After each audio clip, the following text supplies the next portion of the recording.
Marcos kayang i-hostage ng isang nababaliw na general na walang alam sa batas, at ang alam niya, siya ang batas at mas mataas pa sa batas. Sabi niya, nang tinanong ni Senator Bato de la Rosa, can you stop all this illegal search and illegal occupancy order na inagaw niyo na ang Kingdom of Jesus Christ property, o may nag-uutos sa'yo? Ang sagot niya, the decision rests on my shoulder. Oh, yun pala eh. Ayaw niyang ituro si Marcos, ayaw niyang ituro si Abalos, ayaw niyang ituro si Marvel. So therefore, sino ang dapat tanggalin sa pagbibigay ng kriminal na utos sa mga pulis? Hindi si Torre. Aristuhin. Torre, aristuhin. Torre, aristuhin. Torre, aristuhin. Torre, aristuhin. Torre, aristuhin. Dahil inutil si Marcos at sa kanya nang gagaling ang otoridad at mandato sa mga pulis kung anong gagawin na ibinababa kay Abalos at kay Marvel, dapat Torre at Marcos aristuhin, palayasin. Oh, go! Torre, Marcos aristuhin, palayasin. Torre, Marcos aristuhin, palayasin. Torre, Marcos aristuhin, palayasin. Para sa pagsisimula natin at upang maliwanagan ang mga kaganapan sa Joint Senate Committee hearing na nagaganap ngayon sa Davao, ang ministry ng Kingdom of Jesus Christ na pinagsumikapan ni Pastor Kibuloy at ng inyong mga liderato at mga misyonaryo na lumawak at lumago sa buong daigdig, including in more than 30 states in America. Yun ang dahilan. At siyempre, ayaw ng mga bugok na mga hari-harian sa Amerika na manumbalik ang isang Duterte sa gobyerno sa Pilipinas dahil hindi nila kayang gawing i-control at gawing sunod-sunuran sa kanila. Si Pastor Kibuloy at ang Kingdom of Jesus Christ ay naninindigan laban sa pangimasok ng Amerika sa ating bansa. Si Pastor Kibuloy ay naninindigan na dapat lumaya sa kuko ng kolonyalismo at imperialismo ang bansang Pilipinas, kaya siya ay sumasama sa mabuting pamamahala at tamang liderato na ipinakita ni Rodrigo Duterte at ng kanyang anak ni si Sara Duterte.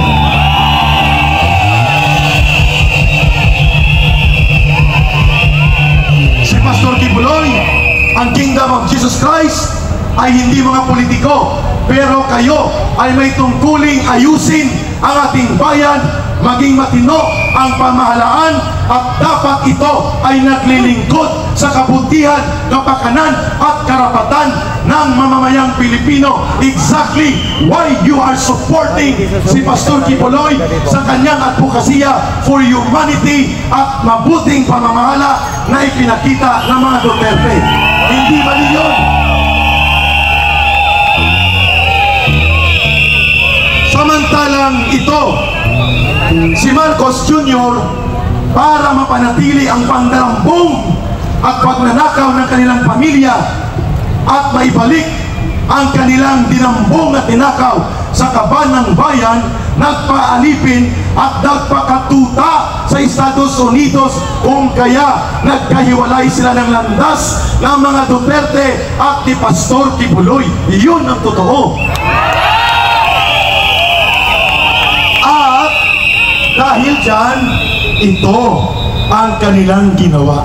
Sa likod ni Marcos, ang demonyong mapangnupil at mapanakop at walang kinikilalang bansa, lahat pinapakialaman itong Estados Unidos na tinatawag naming dambuhalang imperialistang mang-aapi at mananakop, nakakita ng pagkakataon na si Marcos dahil siya ay mahina, walang paninindigan, tuta at ubod ng sinungaling at walang pagmamahal sa ating bayan, ginamit ng Estados Unidos.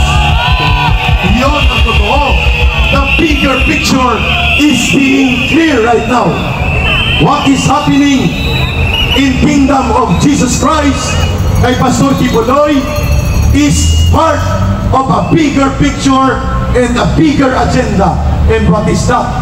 Lumpuin ang lahat ng mga tumutulong sa politika at pamumuno ng mga Duterte, at isa sa pinaka-impluensyado at matatag na naninindigan sa agenda ng mabuting pamamahala ng Duterte brand of leadership ay si Pastor Kibuloy.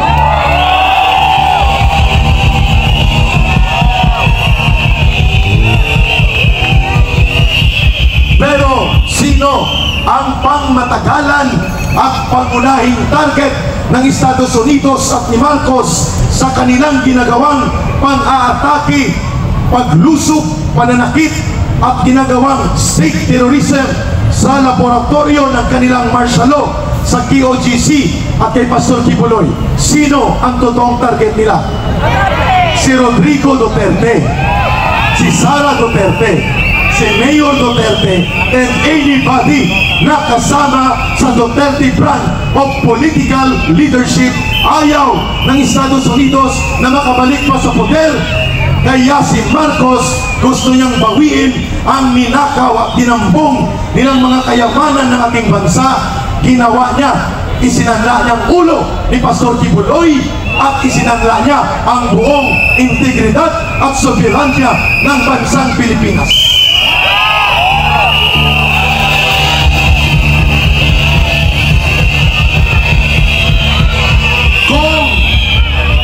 Kung ako man si Pastor Kibuloy, hindi rin ako susuko at pasasakop sa mamamatay tao na Estados Unidos at walang kwenta na uri ng gobyerno, sapagkat alam ko na papatayin ako at lulusubin nila ang mga naipundar ng Ministry of Kingdom of Jesus Christ.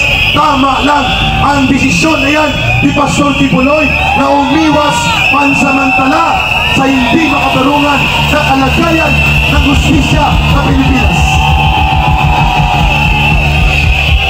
Tama yun. At para dagdagan ng pagpapaliwanag sa gabi ito at mas maingay at mas malawak pa tayo bukas dahil weekend at siya hindi rin uulan bukas ngayong gabi, pakinggan natin ang pahayag ni Ginoong or former Undersecretary Ben Ranque.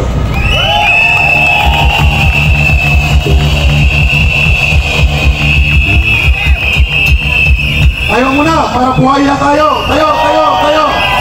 Okay. Bayan, bayan, bayan ko. Bayan, bayan, bayan ko. Mahina. Timingan ulit. Isa pa. Ready? 1, 2, 3, go. Bayan, bayan, bayan ko. Bayan, bayan, bayan ko. Di matapos ang laban mo. Di matapos ang laban mo. Gobyernong abusado. Gobyernong abusado. Labanan mo, palayasin mo. Labanan mo, palayasin mo. Bayan, bayan, bayan ko. Bayan, bayan, bayan ko. Di patapos ang laban mo. Di patapos ang laban mo. Si Marcos na inutil. Si Marcos na inutil. Tutulan mo, palayasin mo. Tutulan mo, palayasin mo. Ang tao, ang bayan, hindi magagapi.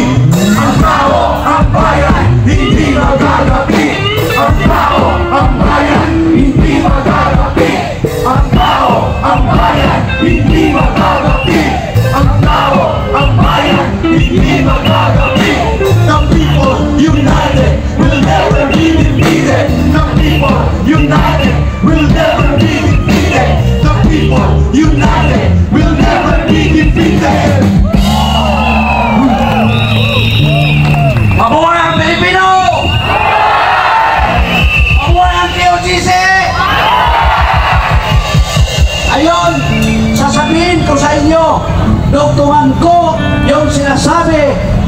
Kaire na tayo po ay alipin hanggang ngayon ng mga Amerikano dahil hanggang ngayon nakikialam pa sila sa ating kalayaan at demokrasya. Ang mga nangyayari ngayon sa ating lahat ang punot dulo ang mga Amerikano. Ginawa lang nilang tuta si Bongbong Marcos upang ipatupad ang kanilang plano ng pagpapanatili na kailangan ang Pilipinas, ang mga Pilipino ay hanggang ngayon koloni o alipin ng mga Amerikano. Mga kapatid, mulat sa pon nung bininta tayo ng mga katsila sa mga Amerikano ay nagiging alipin na tayo ng mga Amerikano. Ginawa nila tayong alipin sa pakiglaban sa mga Hapon. Di ba? Yung gera ng Hapon, hindi atin yun. Gera ng Amerikano yun. At ginawa nila tayong pansangga at alipin upang magpagdimaan sa digmaan na hindi atin. Pero saan nagmula? Mula nung inangkin tayo bilang alipin kolonyal ng mga Amerikano, sila ang gumawa ng ating konstitusyon. Ang 1935 Constitution ay isang colonial and exploitative constitution na gawa ng mga Amerikano.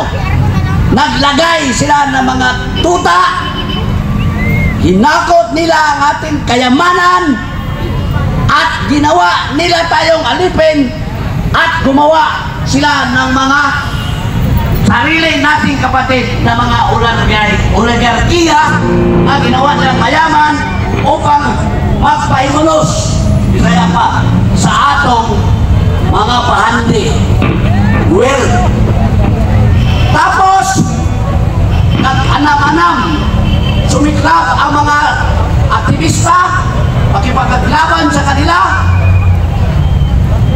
gumawa na naman sila ng bagong konstitusyon at yun ang konstitusyon sa panahon ni Marcos, ang 1973 Constitution na gawa din ng mga Amerikano at ginamit ang tuta, ang ama ni Bongbong Marcos, banat, walang silbi.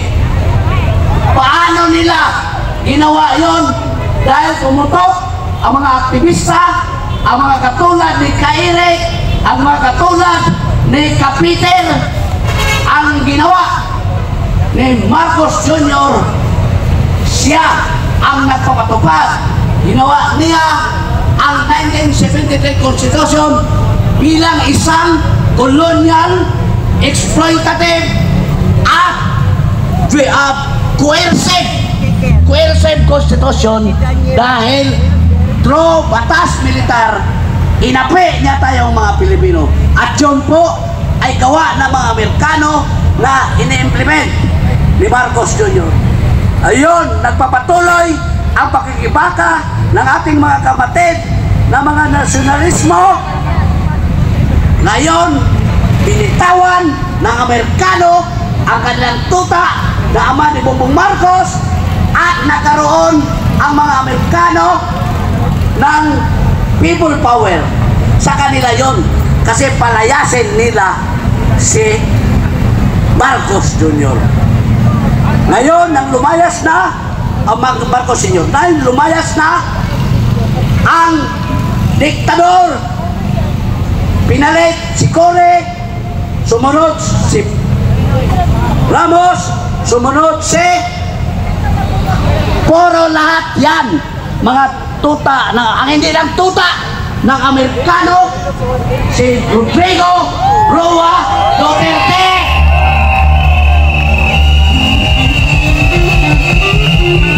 Lahat ng mga tuta yun nandoon sa konstitusyon na magpapatuloy sa mga pang-api at saka paghahakot